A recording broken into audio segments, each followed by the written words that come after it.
उस व्यक्ति पर आरोप लगाया अपनी 11 वर्षीय बेटी के साथ रेप करने का, कि उस महिला ने और आईओ ने मिलकर इस खजांची लाल को झूठे मामले में फंसा दिया गया। इस खजांची लाल के 7 साल जीवन के जो बर्बाद हुए, जिस तनाव में उसने समय गुजारा, जिस परेशानी को उसने फेस किया, जिस प्रकार से उसके हालात घर के बद से बदतर हो गए, दोस्तों ने साथ छोड़ दिया, रिश्तेदार दूर भाग गए, विवाह शादी के मामले में झूठी कंप्लेंट होती है, पड़ोसी का कोई भी आरोप लगा झूठा मुकदमा दर्ज कर देता है, किसी चोर के खिलाफ कोई ऐसा व्यक्ति है जो लैंड ग्रैबिंग कर रहा है, उसको आप उसके खिलाफ शिकायत करोगे तो आपके खिलाफ झूठा मुकदमा दर्ज करा देता है। नमस्कार, मैं राजेश गर्ग एक ऐसी वीडियो आपके सामने लेकर आ रहा हूं जिसके अंदर एक पुलिस इंस्पेक्टर की गलती से या शरारत से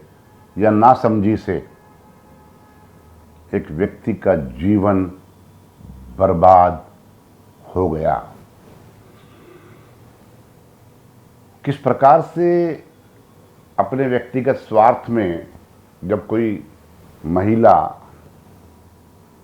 किसी व्यक्ति पर रेप का मामला दर्ज करा देती है, और वो भी अपने हाथ रेप का नहीं, अपनी नाबालिग बच्ची के साथ रेप का मामला दर्ज करा देती है, तो वो भी झूठा, तो कितना प्रताड़ना, कितनी परेशानी, कितनी जलालत उस व्यक्ति को झेलनी पड़ी। वो भी कहाँ? दिल्ली शहर में। दिल्ली शहर में पुलिस स्टेशन स्वरूप नगर एरिया का ये मामला है। मित्रों, मैं आपसे कहना चाहता हूं कि इस वीडियो को आप पूरा देखने का प्रयास करें, हमारे चैनल को सब्सक्राइब करें, जिससे कि हर वीडियो आपके पास तुरंत पहुंच जाए। मेरा YouTube चैनल बनाने का जो मकसद है वो केवल समाज में फैली कुरीतियों को, बुराइयों को या कुछ अच्छे कार्यों से आपको अवगत कराने का है, ईमानदारी से, सच्चाई के साथ। एक सच्ची घटना है। घटना इस प्रकार से है। रोहनी के सेक्टर 15 में रहने वाले खजांची लाल ने इस मामले को हमें तफसील से बताया, क्योंकि वो इस मामले का एक्यूज है, मुलजिम है।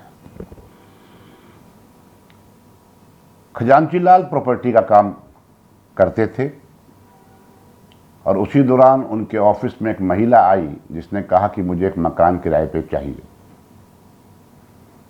खजांची लाल ने उस महिला को कई मकान दिखाए, लेकिन उसको मकान पसंद नहीं आए। जब खजांची लाल ने कहा कि कोई और मकान आएगा तो मैं आपको खबर कर दूंगा, तो उस महिला ने खजांची लाल को अपना फ़ोन नंबर भी दे दिया और घर का एड्रेस भी दे दिया। खजांची लाल उस महिला के घर पहुंच गया और उसने कुछ प्रॉपर्टी के नंबर दिए, उनके बारे में बताया, और वो महिला को लेकर अपने साथ उन मकानों को दिखा कर लाया। लेकिन महिला को कुछ पसंद नहीं आया। कहीं पैसे का मामला था, कहीं उसको मकान पसंद नहीं आ रहा था। दरअसल उस महिला के मन में क्या चल रहा था वो तो अभी सामने आ जाएगा। लेकिन खजांची लाल, मुझे नहीं समझ आ रहा कि उसके मन में क्या था कि वो हर रोज उस महिला के घर चला जाता, उसके बच्चों से मिलता, बच्चों के स्कूल जाता, बच्चे उसको नाना बोलते थे और वो महिला उसको बाबा बोलती थी। देखो किस प्रकार का ये मामला है, किस प्रकार का मामला है।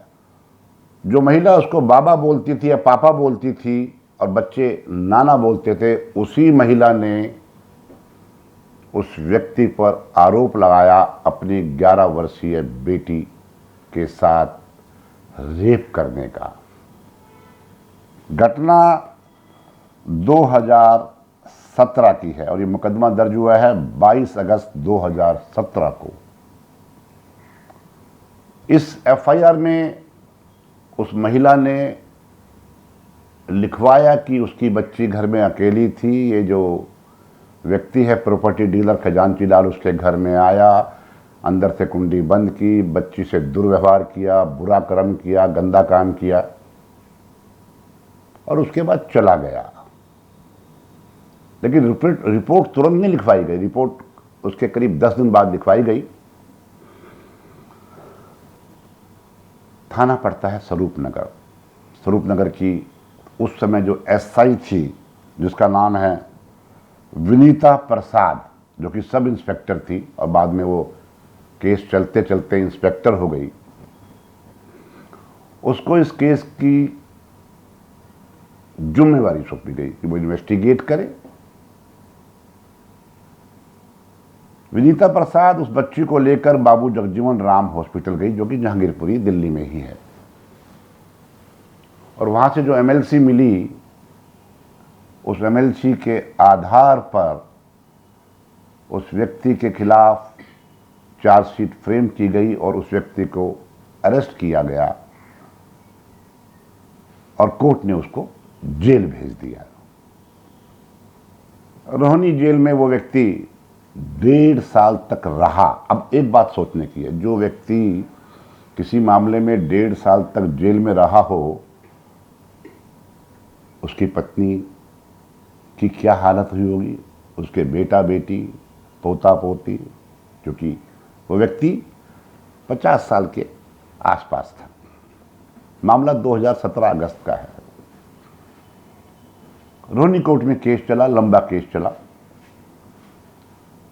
गवाही के दौरान जज साहब ने देखा कि गवाहियां मैच नहीं खा रही, लेकिन जो मेन बात निकल के आई इस सारे मामले में, सारा उस महिला की थी, साथ ही जो विनीता प्रसाद आईओ थी, उसने एक गलत काम किया। और उसकी जानकारी कैसे मिली?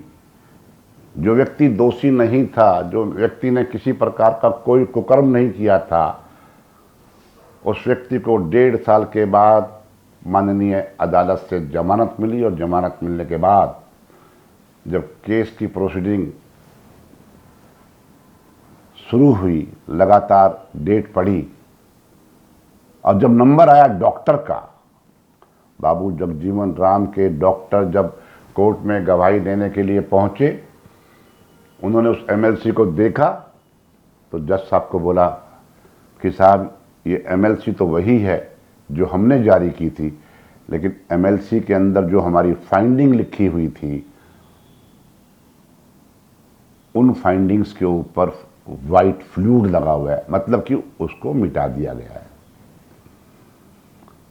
उस आईओ को बुलाया गया और उस आईओ से पूछा गया कि ये जो फ्लूइड लगा हुआ है ये आपने क्यों लगाया? जी मुझे जानकारी नहीं। जबकि ऐसा नहीं हो सकता है, क्योंकि जो आईओ महिला हो या पुरुष हो, क्योंकि इसमें विनीता प्रसाद जो कि वर्तमान में इंस्पेक्टर है दिल्ली पुलिस के अंदर, उसको सख्ताई से पूछा गया तो उसने कहा जी मुझे नहीं मालूम, फाइल बहुत जगह जाती है। मानोगे सच्चाई क्या थी? सच्चाई थी कि उस महिला ने और आईओ ने मिलकर इस खजांची लाल को झूठे मामले में फंसा दिया गया। और मामला क्या था? मामला था 506 इंटिमिडेशन, 376 रेप और पॉक्सो की सेक्शन 6। अब पॉक्सो क्या होता है बता देता हूं। Prevention of children from sexual act, जो कि 2012 में गवर्नमेंट ऑफ इंडिया ने बनाया था कि बच्चों पर जो जायज़ती होती थी उसमें सख्त सजा दी जाए। और इस पॉक्सो एक्ट के तहत 20 साल की सजा का प्रावधान है। खैर मैं बात दोबारा उसी बात पर आता हूं कि जज साहब ने देखा कि डॉक्टर साहब जो कह रहे हैं, और उन्हें ध्यान से देखा तो एमएलसी में वास्तव में फ्लूइड लगी हुई थी। डॉक्टर साहब से हॉस्पिटल में मौजूद रिकॉर्ड के अंदर जो एमएलसी थी वो मंगवाई गई। उस एमएलसी में लिखा था डॉक्टर साहब ने कि किसी प्रकार का रेप नहीं हुआ, ऐसी कोई घटना नहीं घटी। मेडिकल एग्जामिनेशन के बाद किसके? 11 वर्षीय बच्ची के। अब सोचने की बात है, आप वीडियो देख रहे हैं और मैं वीडियो बना रहा हूं और इस बात को रख रहा हूं जो कि एक एक शब्द मेरा सच्चा है। जिस व्यक्ति का परिवार छिन भिन हो गया, कमाई के सारे साधन बंद हो गए, लाखों रुपए उसके बर्बाद हुए, समाज में बेइज्जती जो हुई वो अलग, लेकिन विनीता प्रसाद की गलती नहीं है, खुराफात। अभी पुलिस वाले खुराफात क्यों करते हैं आप समझ सकते हैं, मामला सारा समझ सकते हैं ना। उस महिला का भी मामला यही था, बाबा बाबा पापा पापा बोलती थी, बच्चों से नाना नाना बुलवाती थी, लेकिन उस महिला का मकसद था खजांची लाल को लूटना। जब जज साहब ने खजांची लाल से पूछा कि ये मामला क्या है, जब उसने बताया तो जज साहब भौचक के रह गए, क्योंकि रेप जैसी कोई घटना घटी ही नहीं थी और एक ये व्यक्ति अधेड़ उम्र का 1.5 साल तक जेल काटता रहा और अभी भी कोर्ट के चक्कर लगातार उसने लगाए, क्योंकि मामला 2024 में अभी हाल में ही आया, जिसकी कॉपी मेरे पास है, आप देख सकते हैं। सोचने का विषय ये है, कुछ बातें मैं आपके ऊपर डालूंगा कि आप कमेंट करना।